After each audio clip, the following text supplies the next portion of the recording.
देखो बच्चों, इसको क्या पढ़ेंगे, 1 होल 1/2 प्लस 2 होल 1/2 कन्फर्म। इसको -1 होल 1/2 प्लस 3 होल 1/4, जिसको हिंदी में कहते हैं 1 सही 1/2, अब प्लस 2 सही 1/2 माइनस 1 सही 1/2 प्लस 3 सही 1/4। इसको सॉल्व करने के लिए बच्चों याद रखना, जैसे पहला है 1 होल 1/2 प्लस 2 होल 1/2, इसका इसमें मल्टीप्लाई करेंगे, इसका इसमें मल्टी 2 1 2, और जो नंबर है यहाँ पे उसको ऐड कर देंगे, तो ये हो जाएगा 3/2 प्लस 2 2 4 और 4 ये 1 5/2। जब डिनोमिनेटर सेम होते हैं तो डायरेक्ट हम ऐड कर देते हैं या सब्ट्रैक्ट कर देते हैं, तो ये हो जाएगा 3 प्लस 5/2 कन्फर्म। तो ये हो जाएगा 8/2 इज इक्वल टू 4। ये 4 कहाँ से आया, 2 1 2 2 4 8, इसको सिंप्लीफाई कर दिए हैं, यानी 2 1 2 2 4 8। अब इसके बाद माइनस सेकंड है -1 होल 1/2 -1 होल 1/2 प्लस 3 होल 1/4। याद रखना, इसको छुपा लो, किसको, -1 को। इसको तुम सॉल्व करो तो ये 2 1 2 3, ये 3/2 होगा, उसके बाद ये माइनस लगा दो, क्लियर। ये माइनस छुपा लेना, 2 1 2 और एक 3 3/2, और ये 4 3 12 और 12 और एक 13/4। अब यहाँ पे बच्चों क्या होगा, 2 और 4 का एलसीएम कितना होता है, 2 और 4 का एलसीएम 4 होता है। इससे डिवाइड करोगे, डिनोमिनेटर से एलसीएम में डिवाइड करो, 2 2 4 और 2 3 6, 4 1 4, 13 1 13, -6 प्लस 13 विल बी व्हाट, बोलिए 7, 7/4 पॉजिटिव होगा क्योंकि 13 बड़ा है -6 से। चलो बच्चों, LCM and HCF, you know what is the full form of LCM, least common multiple.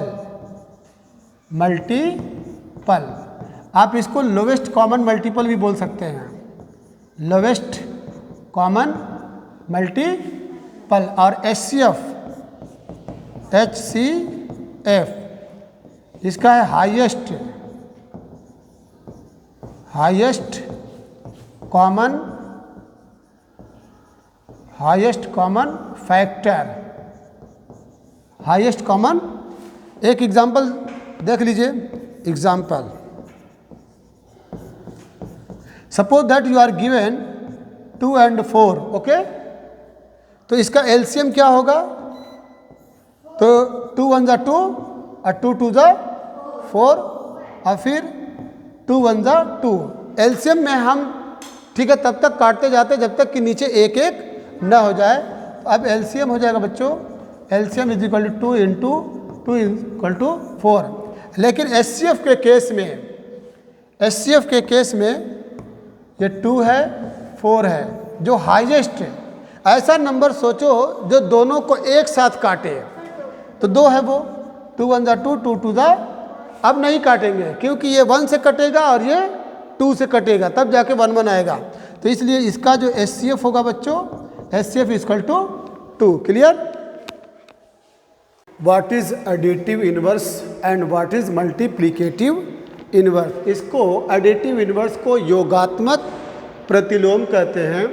Additive inverse जब भी पूछा जाए, अगर कोई नंबर दिया रहे और कहा जाएगा इसका एडिटिव इनवर्स बताओ, तो तुम ऐसा नंबर सोचो कि जो दिए हुए नंबर में ऐड किया जाए तो रिजल्ट 0 हो जाए।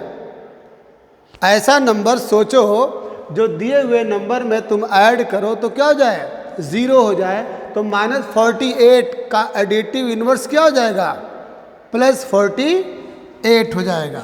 तो इसका एडिटिव इनवर्स +48, क्योंकि ये दोनों मिलके क्या हो रहा है, 0। एडिटिव इनवर्स में शर्त यह है कि जो दिया हुआ नंबर है उसमें ऐसा नंबर जोड़ो, ठीक है, अगर माइनस है तो प्लस जोड़ो, प्लस है तो माइनस जोड़ो। जैसे इसका क्या हो जाएगा, माइनस यानी 150 -150 इज इक्वल टू 0। तो इसका आंसर हो जाएगा -150।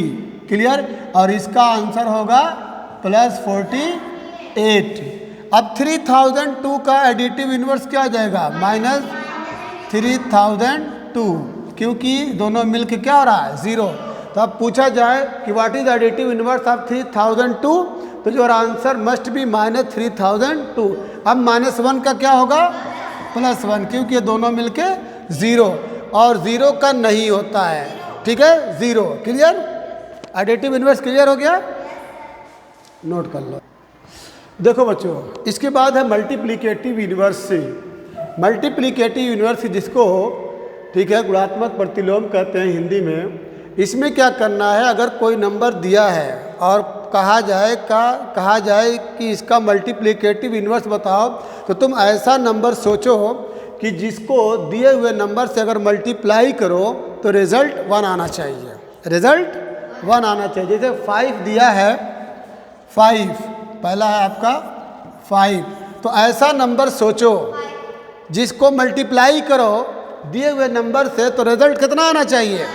1 आना चाहिए। तो देखो इसका इंटू 1/5 क्या लिखोगी? 5 का मल्टीप्लिकेटिव इन्वर्स 1/, क्योंकि ये इससे कैंसिल होके आंसर क्या मिल रहा है? 1 मिल रहा है। अब इसके बाद आ जाओ सेकंड पे, -3 है। सोचो ऐसा नंबर -1/3, अगर निगेटिव है तो तुमको निगेटिव यानी इंटू -1/3, तो तुम क्या करोगी? इसका 3 से 3 और माइनस से -1 होता है।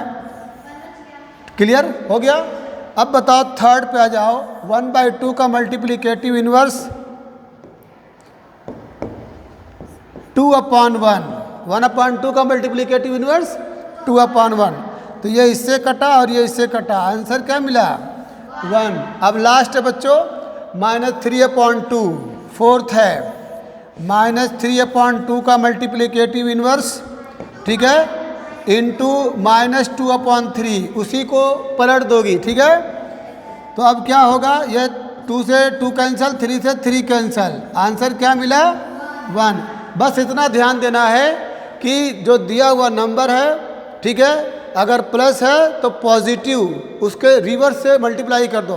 5 का मल्टीप्लिकेटिव इन्वर्स 1/5, 3 का मल्टीप्लिकेटिव इन्वर्स 1/3, -1/2 का मल्टीप्लिकेटिव इन्वर्स -2/1। हाँ बच्चों, find multiplicative inverse for the following problem. पहला है -3/5। पहला बच्चों -3/5, ऐसा नंबर सोचो जिसको इसमें मल्टीप्लाई किया जाए तो रिजल्ट 1 आए। तो -3/5 को अगर मैं मल्टीप्लाई करूँ -5/3 से, इसको पलट दो। ठीक है, तो ये तुम्हारा रिजल्ट आ गया। ये 5 से 5 कैंसिल, 3 से 3 कैंसिल, आया 1। तो कोई पूछे -3/5 का मल्टीप्लिकेटिव इन्वर्स क्या होगा, तो आंसर -5/3 ये लिखा जाएगा। क्लियर है? -3/5 का मल्टीप्लिकेटिव इन्वर्स -5/3। उसके बाद सेकंड है 4/5। तो 4/5 का, ठीक है, 5/4 हो जाएगा, क्योंकि 5/4 से जब मल्टीप्लाई करेंगे तो 5 से 5 कैंसिल, 4 से 4 कैंसिल, 1 आया। तो इसका रिजल्ट लिखना 5/4 is the multiplicative inverse of 4/5। इसके बाद थर्ड है -2। तो -2 का मल्टीप्लिकेटिव इन्वर्स बच्चों, इसको जब इंटू करते हैं -1/2 से, -1/2 से, तो इसमें क्या होता है? 2 से 2 कैंसिल और माइनस माइनस का मल्टीप्लाई प्लस होता है, तो 1 आया। अब इसका रिजल्ट क्या लिखना है? -1/2। तो -2 का मल्टीप्लिकेटिव इन्वर्स -1/2। लास्ट बच्चों -3 होल 3/4, -3 होल 3/4। पहले आप इसको मल्टीप्लाई करेंगे, ये सिंबल को छुपा लेंगे। 4 3 12, 12 3 15, ओके, 15/4, फिर माइनस यहाँ लगा देंगे। इसका मल्टीप्लिकेटिव इन्वर्स -4/15, ओके। 4 से 4 कैंसिल, इससे कैंसिल, ये 1 आया। तो आंसर में लिखेंगे -4/15। क्लियर है? हाँ बच्चों, अब जो वेरी वेरी इंपॉर्टेंट है, additive inverse of zero. Zero का एडिटिव इनवर्स क्या होगा? ज़ीरो होगा। Additive inverse of zero, additive inverse of zero is zero because zero is neither positive nor negative. इतना बोलना पड़ेगा, zero is neither positive nor negative. But multiplicative inverse of zero, multiplicative inverse of zero does not exist. इसका अस्तित्व नहीं है, इसका वजूद नहीं है। ठीक है? क्योंकि ज़ीरो का जो मल्टीप्लिकेटिव इन्वर्स करेंगे, इसका रिवर्स 1/0, तो 1/0 क्या होता है बच्चों? नॉट डिफाइंड होता है। नॉट डिफाइंड जिसको अनडिफाइंड भी बोलते हैं। तो multiplicative inverse of zero is not defined, but additive inverse of zero equal to zero. देखो बच्चों, सक्सेसर एंड प्रीडिसेसर। सक्सेस माने होता है आगे बढ़ना, तरक्की करना, किसी चीज़ में इजाफा होना। Successor of any number means किसी नंबर का सक्सेसर का मतलब to add one in the given number. दिए हुए नंबर में एक ऐड कर दीजिए, उसको क्या कहते हैं? सक्सेसर। और प्रीडिसेसर मीन टू सब्ट्रैक्ट। ठीक है? वन -1, या तो 1 सब्ट्रैक्ट कर दीजिए गिवन नंबर में, या -1 ऐड कर दीजिए गिवन नंबर में। चलिए, जैसे पहला है, सपोज दैट 5 का सक्सेसर ऑफ 5, तो 5 + 1 = 6। और अगर दिया रहे -5 का सक्सेसर, -5 का सक्सेसर -5 + 1, ये ऐड करना है, तो ये इक्वल हो जाएगा -4। ठीक है? एक और एग्जांपल ले लीजिए, ज़ीरो का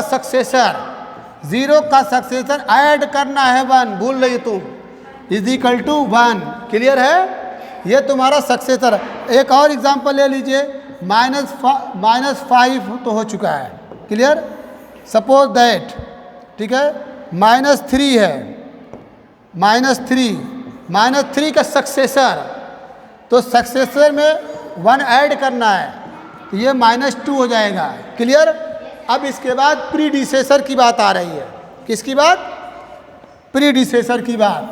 प्रीडिसेसर में क्या करना है? Subtract 1 of given number. मान लीजिए एक नंबर दिया है 1, इसका प्रीडिसेसर क्या होगा? 5 - 1 = 4। एक नंबर दिया है -5, इसका प्रीडिसेसर क्या होगा? -5 - 1। ये तो -1 रूल का है, ये हो जाएगा -6। अगर आपका एक नंबर दिया है 0, इसका प्रीडिसेसर क्या होगा? 0 में सब्ट्रैक्ट करना है कितना? 1, ये सब्ट्रैक्ट है, तो इक्वल क्या हो जाएगा? -1। Clear? Successor and predecessor of -1/2 and the second -3/2। तो बच्चों, -1/2 का सक्सेसर पहला है, सक्सेसर ऑफ -1/2। तो -1/2 में आप 1 ऐड करेंगे, अगर सक्सेसर निकालना चाहते हैं तो 1 ऐड करेंगे, इसमें मल्टीप्लाई होगा। दिस विल गिव -1 + 2 = 2/2 इक्वल क्या आएगा आंसर? 1/2। ये सक्सेसर है। और इसी का अगर प्रीडिसेसर निकालना हो तो -1/2 -1 क्या करेंगे? -1, इसमें इंटू करेंगे, तो दिस विल गिव -1 - 2/2 इक्वल, दोनों निगेटिव है तो -3/2। ये सक्सेसर है और ये आपका प्रीडिसेसर, ये दोनों एक ही है, बस ये है कि ये सक्सेसर है, ये सक्सेसर, और ये आपका प्रीडिसेसर। अब दूसरा देख लीजिए। चलिए, सक्सेसर ऑफ सेकंड है, सक्सेसर ऑफ -3/2। क्या करेंगे? 1 ऐड करेंगे, तो -3/2 1 ऐड किए, 2 × 1 = 2, तो -3 + 2/2 रिजल्ट क्या आएगा -1/2, ये सक्सेसर है और इसी का प्रीडिसेसर, तो -3/2 -1 ऐड करेंगे या सब्ट्रैक्ट -1, इसको इनटू करेंगे तो -3 2/2, ये तुम्हारा हो गया -5/2। क्लियर? चलो गिवन है 5 प्लस, ठीक है 5 इंटू 5, बॉड मास से बी से क्या है बच्चों, बी आपका ब्रैकेट्स है, ब्रैकेट्स, ओ से ऑफ, ठीक है, और डी से डिवीजन, और ए से नहीं एम है, एम से मल्टीप्लिकेशन, और क्या है एडिशन, और एस से सब्ट्रैक्शन। ठीक है, ये ब्रैकेट्स है, ठीक है, ब्रैकेट आपको मालूम है, ये आपका ब्रैकेट है, ये क्या है ब्रैकेट है, ये ब्रैकेट है। क्लियर? ऑफ में का की के इंटू रहेगा, डिवीजन है, मल्टीप्लिकेशन है, एडिशन है और सब्ट्रैक्शन है। तो बॉड मास के हिसाब से यहाँ पे दो सिंबल है ना, प्लस और इंटू, प्लस, तो सबसे पहले अगर दो सिंबल में, इन दो सिंबल में पहले कौन है, बोलो, देखो मल्टीप्लिकेशन है ना, इसमें क्या है मल्टीप्लिकेशन, उसके बाद एडिशन है, पहले नंबर पे मल्टीप्लिकेशन है। तो first of all you will solve these two numbers, पहले इन दो नंबर को सॉल्व करोगे, क्योंकि पहले मल्टीप्लाई आया है, फिर उसके बाद एडिशन आ रहा है, तो इम्प्लाई दैट 5 प्लस 5 5 25, देन उसके बाद प्लस को ऐड करोगे तो आंसर क्या मिलेगा 30। क्लियर? चलो पहले क्या करेंगे, 2 + 2 × 2, पहले क्या करेंगे, पहले यू शुड मल्टीप्लाई, क्योंकि बॉड मास में एडिशन से पहले मल्टीप्लिकेशन है, एडिशन से पहले मल्टीप्लिकेशन है, तो 2 2 = 4, ठीक है, उसके बाद 6 हो जाएगा। क्लियर है? चलिए, एक्सपोनेंट की बात है बच्चों, एक्सपोनेंट यहाँ पे ध्यान दीजिएगा, 2 raised to the power 3, क्या पढ़ेंगे, 2 raised to the power 3, 2 raised to the power 3, 2 के पावर 3, ये आपका बेस है और ये आपका एक्सपोनेंट है। क्या है? एक्सपोनेंट, इसको पावर भी बोलते हैं। तो बच्चों याद रखिएगा, अगर 2 के पावर 3 है, पॉजिटिव है ना, तो इसको आप लिखेंगे 2 × 2 × 2, 2 को, ठीक है, ट्रिपल टाइम्स, ठीक है, 3 टाइम्स इंटू कर देंगे, 2 to the 4 to the 8। इसी तरीके से 4 के पावर 2 है, तो 4 × 4 4 4 the 16, लेकिन यहाँ पे 5 के पावर -1 है, तो जब तुम्हारा पावर निगेटिव हो तो पहला काम इसको पॉजिटिव बनाएंगे, इस एक्सपोनेंट को जो निगेटिव है उसको पॉजिटिव बनाएंगे। पॉजिटिव बनाने का तरीका क्या है कि 1/5 ये पॉजिटिव हो जाएगा, ओके, ये हो जाएगा 5 1/5। लास्ट है बच्चों 6 के पावर -2 है, तो पहले इसको पॉजिटिव बनाइए, 6 की पावर 2, पॉजिटिव बनाने का तरीका समझ लीजिए। अब इसके बाद 1/6 × 6, दिस विल गिव 1/36। क्लियर? देखो बच्चों, एरिया ऑफ रेक्टेंगल आपको मालूम होना चाहिए, रेक्टेंगल किसको कहते हैं। Rectangle is that parallelogram in which 2 sides are parallel and equal, 2 side parallel होती है, ठीक है, और इक्वल भी होती है।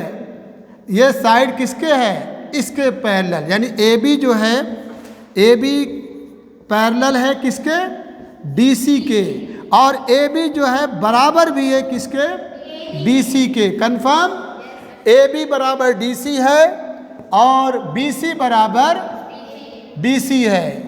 BC is also parallel AD, implies that BC is equal to AD। Confirm, ये रेक्टेंगल है and each angle is 90 degree. हर एंगल जो है कितने डिग्री का होता है, 90 डिग्री का होता है। और फार्मूला है बच्चों area of rectangle, area of rectangle equal length into breadth, length into breadth, BREADTH, इसको L इंटू बी भी कहते हैं। अगर सपोज दैट इसकी लेंथ जो है बच्चों कितनी है, सपोज दैट 3 सेंटीमीटर और इसकी ब्रेथ जो है 2 सेंटीमीटर है, तो एरिया हो जाएगा, area is equal to L into B, तो 3 into 2 is equal to 6 centimetre के ऊपर स्क्वायर लिखना नहीं भूलेंगे। क्लियर है ना? अभी तो शुरुआत है, अभी इसके बाद थोड़ा सा इससे टफ अब दिया जा रहा है। मिटा दो?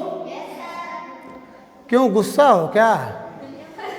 नहीं, गुस्सा उस्सा मत होना, ठीक है।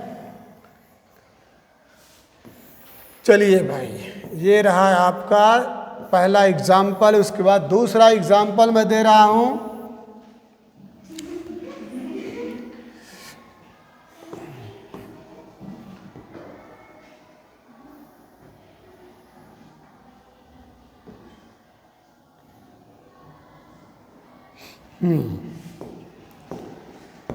ये साइड है 3 होल 1/2 मीटर, ओके। और इस साइड की वैल्यू है, देखो बच्चों, एरिया ऑफ रेक्टेंगल याद रखिएगा, लंबाई length must be greater than breadth. लंबाई की वैल्यू उसकी चौड़ाई से ज़्यादा होनी चाहिए। तो यहाँ पे L इज इक्वल टू जो है given that L is equal to क्या है, 9 होल 1/5, ये मीटर है बच्चों। इसको जब सॉल्व करोगे तुम तो 9 5 = 45, उसमें 1 ऐड करोगे 46/5। ये क्या मिला तुमको, लेंथ मिला। और ब्रेथ दिया है बच्चों 7 होल 1/2 मीटर। इसको इसमें मल्टीप्लाई करोगी तो 2 7 = 14 और उसमें एक 15/2 मीटर। क्लियर हो गया? अब इसके बाद area, area is equal to L into B होता है, लेंथ इंटू ब्रेथ। लेंथ तुम्हारा 46/5 है और ब्रेथ तुम्हारा 15/2 है। बहुत ध्यान से, प्लीज पे अटेंशन। अब यहाँ पे देखो, जो कटे उसे काट दो और जो ना कटे ऊपर का ऊपर से मल्टीप्लाई और नीचे का नीचे से मल्टीप्लाई। देखो 5 1 = 5, 3 = 2, 1 = 2, 2 = 4, 2 3 = 6। तुम्हारे पास मिला 23 into 3। The result will be what, 3 3 = 9, 3 2 = 69। अगर तुम ऐसे छोड़ के चली गई तो तुम्हारा आधा नंबर या एक नंबर कम भी हो सकता है, क्योंकि यूनिट का लिखना ज़रूरी है। मीटर स्क्वायर लिखना अगर मीटर में दिया है तो, अगर सेंटीमीटर में दिया है तो सेंटीमीटर में लिख दो। कंफर्म? तो देखो बच्चों, perimeter of rectangle, perimeter mean होता है sum of all sides. Perimeter mean क्या होता है, sum of all sides, sum of all side. जितनी साइड्स दी हो सबको ऐड कर दो, उसको पेरीमीटर कहते हैं, हिंदी में परिमाप कहते हैं। अब बताओ ए बी कितना दिया है, A B is equal to 5 metre दिया है। और डी सी कितना दिया है, D C is also 5 metre, okay. B C कितना दिया है, B C is equal to 2 metre and A D is also 2 metre, okay. और पेरीमीटर कहते हैं सम ऑफ ऑल साइड। तो P is equal to A B plus B C plus C D plus A D, सबको जोड़ दो। A B तुम्हारा 5 है, B सी तुम्हारा 2 है, सी डी तुम्हारा 5 है, ए डी तुम्हारा 2 है। तो 5 2 7, ठीक है, कितना हो जाएगा 14 मीटर। ये तो एक तरीका ये है। इसका जो सेकंड मेथड है वो ध्यान दीजिए। सेकंड मेथड में फार्मूला अप्लाई करिए। पेरीमीटर का फार्मूला है P is equal to 2 into bracket में L प्लस B। इसकी यूनिट मीटर में रहेगी, ठीक है। उसकी यूनिट मीटर स्क्वायर में थी, इसकी यूनिट मीटर में सिर्फ रहेगी, मीटर या सेंटीमीटर या मिलीमीटर जो भी हो। 2 L की वैल्यू कितनी है 5 और B की वैल्यू 2 है। इक्वल इन दोनों को ऐड करो, बोलो 7, और 7 और 2 के बीच में मल्टीप्लाई का सिंबल है, तो this will to 2 into 7 equal 14 metre लिखना। गलती से मीटर स्क्वायर मत लिख देना। अब बच्चों डायगोनल ऑफ रेक्टेंगल, रेक्टेंगल का डायगोनल, डायगोनल को हिंदी में विकर्ण कहते हैं, ठीक है। इस कॉर्नर से लेकर के इस कॉर्नर तक जो तुम लाइन सेगमेंट को कनेक्ट करते हो दैट इज डायगोनल। या तो इस कॉर्नर से लेकर के इस कॉर्नर तक तुम ऐड कर दो, वो भी तुम्हारा क्या है डायगोनल है। क्लियर है। अगर तुम इसको भी दिखाना चाहती हो तो यू ऐसे तुम खींच दो, ये भी क्या है डायगोनल है। क्लियर। हाँ, तो अब लेंथ ऑफ डायगोनल, तो यहाँ पे ए बी सी, ए सी क्या है डायगोनल है। हेलो, किधर देख रही हो? वो तुम्हारे पीछे AC डायगोनल है बच्चों। AC तुम्हारा क्या है diagonal. AC is a diagonal, विकर्ण है। सपोज दैट अगर AB की वैल्यू 4 सेंटीमीटर है, कितना है, और BC की वैल्यू 3 सेंटीमीटर है, and you will have to been asked to calculate the length of AC की वैल्यू कैलकुलेट करो। तो यहाँ पे 90 डिग्री है, याद रखना 90 डिग्री है। तो ट्रायंगल ABC क्या बन रहा है, triangle ABC is a right angle triangle,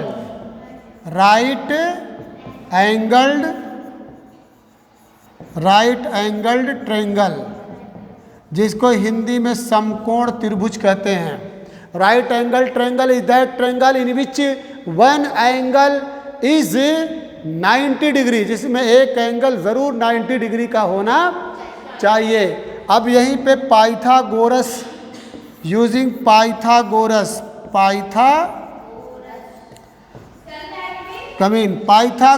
theorem,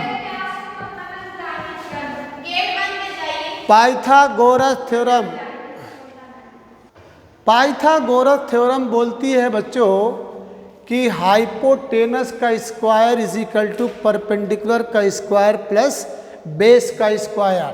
यह तुम्हारा हाइपोटेनस है, इसका नाम क्या है हाइपोटेनस,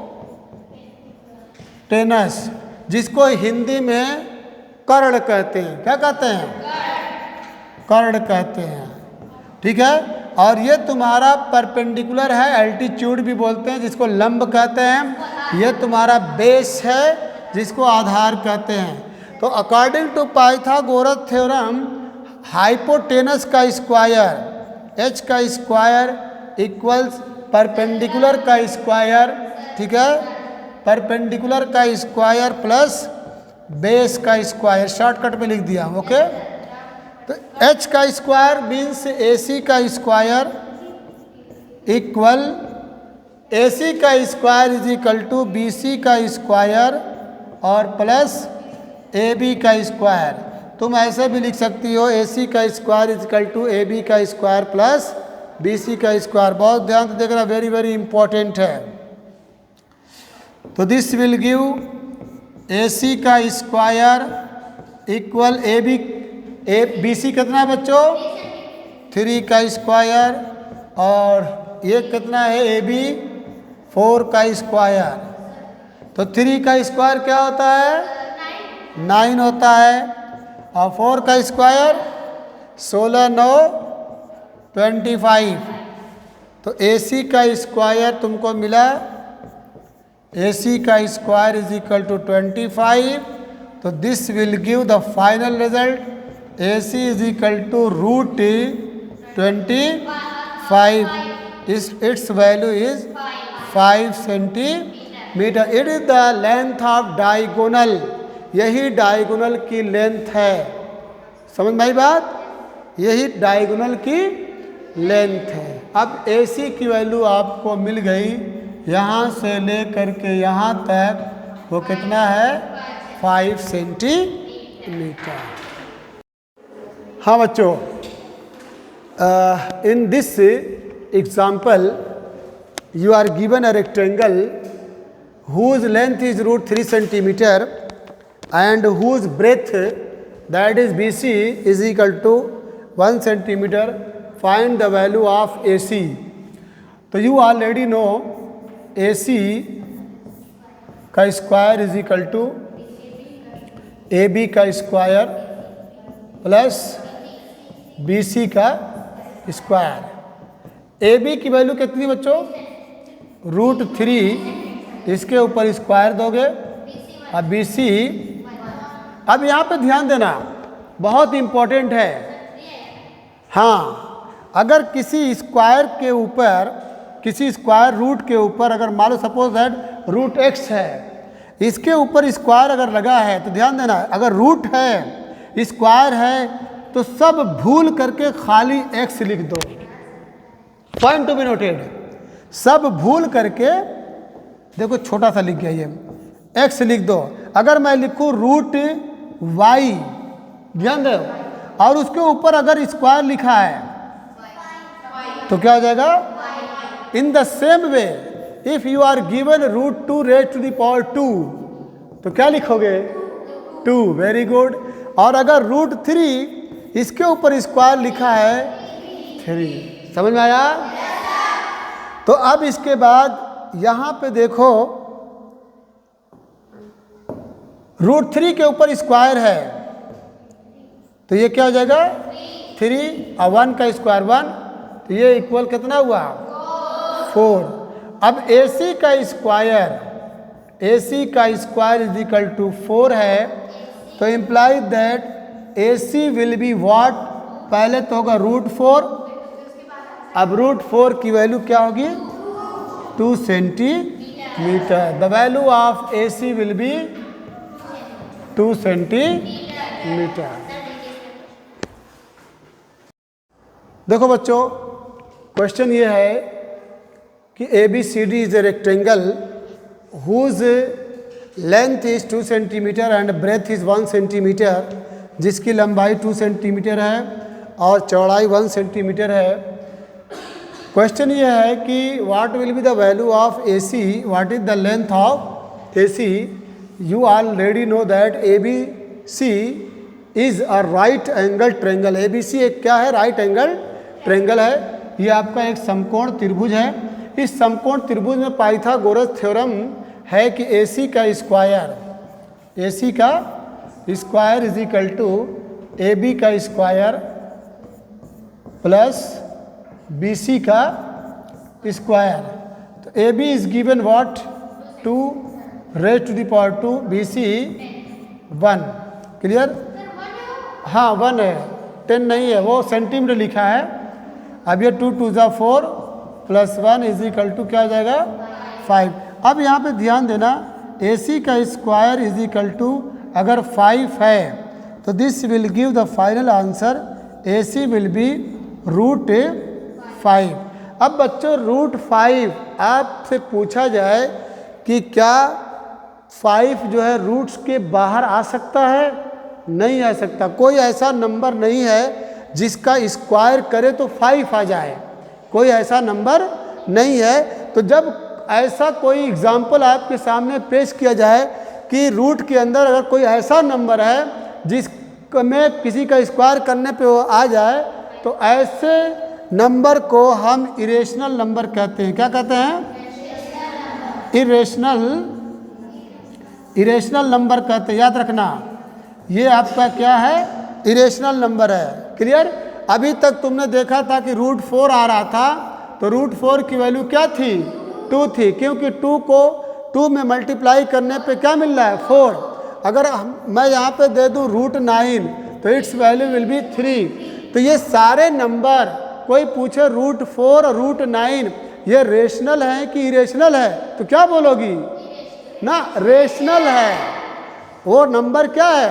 जो रूट के अंदर रह जाए, बाहर ना निकल पाए, दैट इज इरेशनल। और रूट के अगर बाहर हो जाए, रेशनल।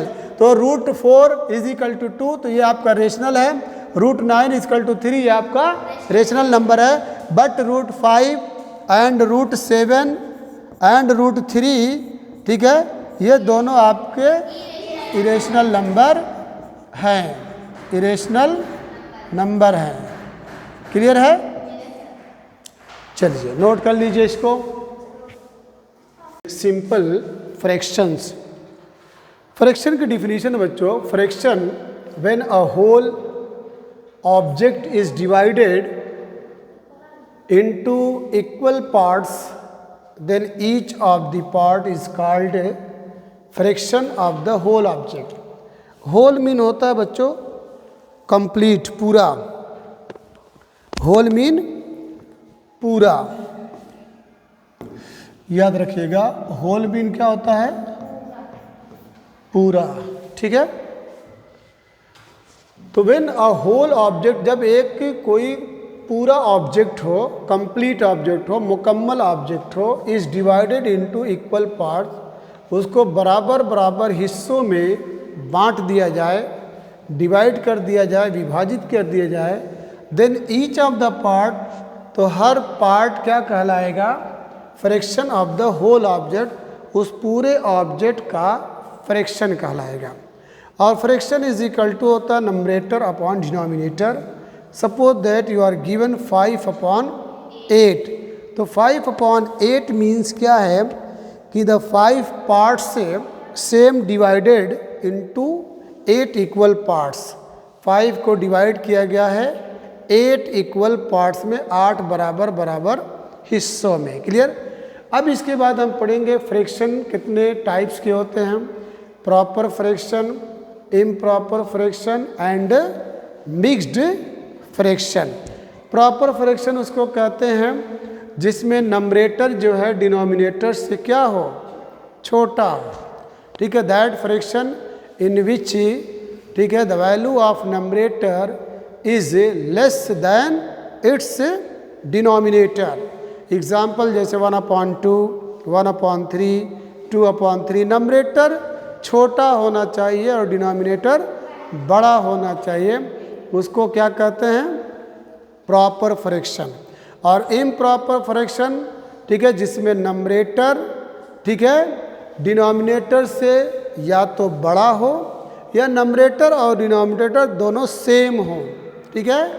ठीक है, जब नंबरेटर और डिनोमिनेटर की वैल्यू, ठीक है, सेम हो, जैसे 2/2, 3/3, 4/4, या नंबरेटर जो है डिनोमिनेटर से बड़ा हो, जैसे 2/1, 3/2, 4/, ठीक है, 2।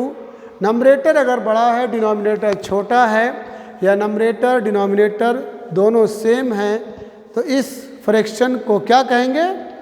Improper fraction. इसके बाद है बच्चों proper fraction. Proper fraction, the fraction in which numerator is smaller than the denominator. ऐसा फ्रैक्शन जिसमें नंबरेटर की जो वैल्यू है वो डिनोमिनेटर से कम हो। Numerator should be smaller than denominator, यानी अंश का मान हर से कम होना चाहिए। नंबरेटर की वैल्यू डिनोमिनेटर से कम अगर हो तो इस फ्रैक्शन को हम कहेंगे प्रॉपर फ्रैक्शन, जैसे 2/5, 3/4, 4/7, 7/16 ETC। यहाँ पे आप देख रहे हैं 2/5 में 2 क्या है, नंबरेटर है, 5 क्या है, डिनोमिनेटर है, और 2 जो है लेस देन 5 है। क्लियर? इसमें एक चीज़ इंपॉर्टेंट ये समझिएगा कि the value of this fractions is less than 1। इसकी जो वैल्यू है 2/5 या 3/5 या 4/7, इसका जो रिजल्ट आएगा वो हमेशा 1 से कम रहेगा। ठीक है? 1/2 अगर आप इसको चेक करें 1/2, तो 1/2 की वैल्यू, ठीक है, 0 और 1 के बीच में आएगी, यानी 1 में 2 से जब डिवाइड करोगे तो 2 5 जा 10, तो 1/2 की वैल्यू क्या मिली, 0.5, एंड 0.5 इज, ठीक है, greater than 0 but less than 1। Clear हो गया? अब इसके बाद इम्प्रॉपर फ्रैक्शन। इम्प्रॉपर फ्रैक्शन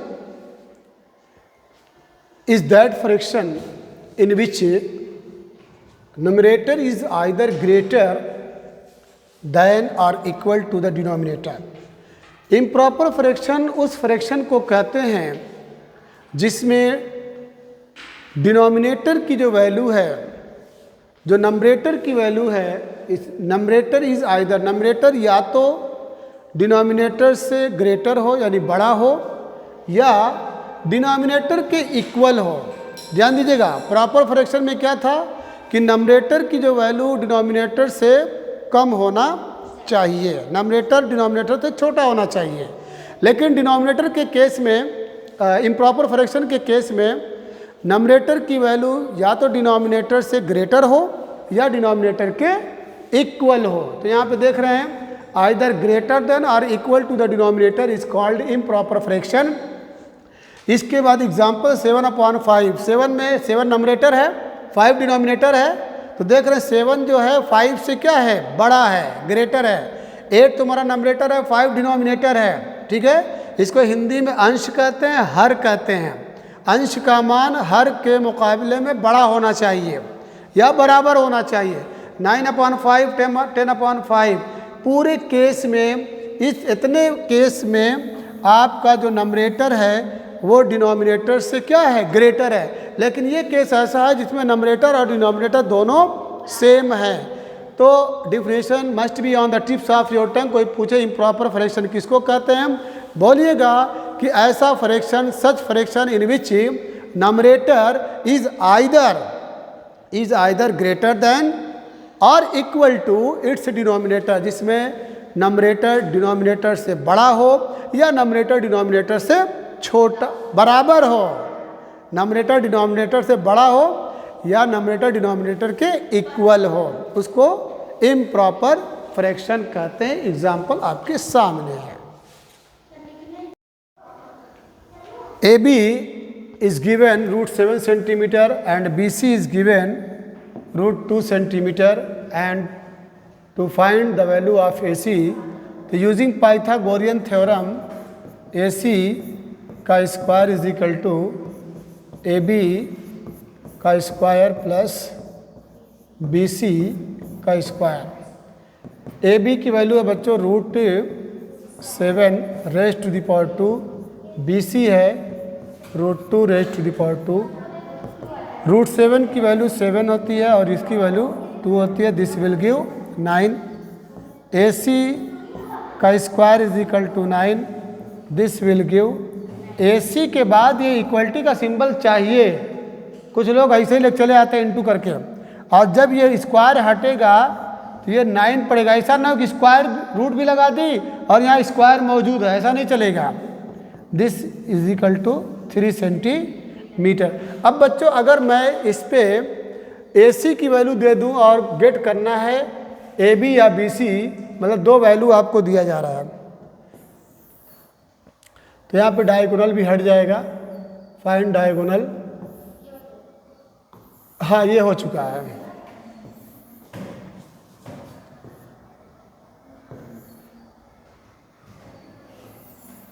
चलिए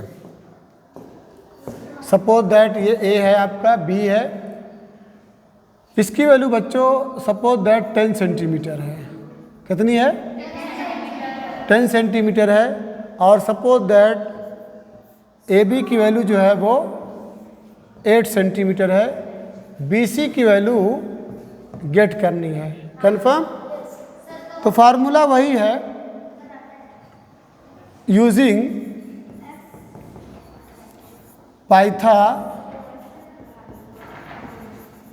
पाइथागोरस थ्योरम, AC का स्क्वायर इक्वल AB का स्क्वायर प्लस BC का स्क्वायर। अब AC की जगह पे तुम क्या रखोगे? 10 और AB की जगह पे 8 का स्क्वायर और BC को गेट करना है। तो 10 का स्क्वायर कितना हो जाएगा? 100 इक्वल 64 प्लस, अब क्या करोगी?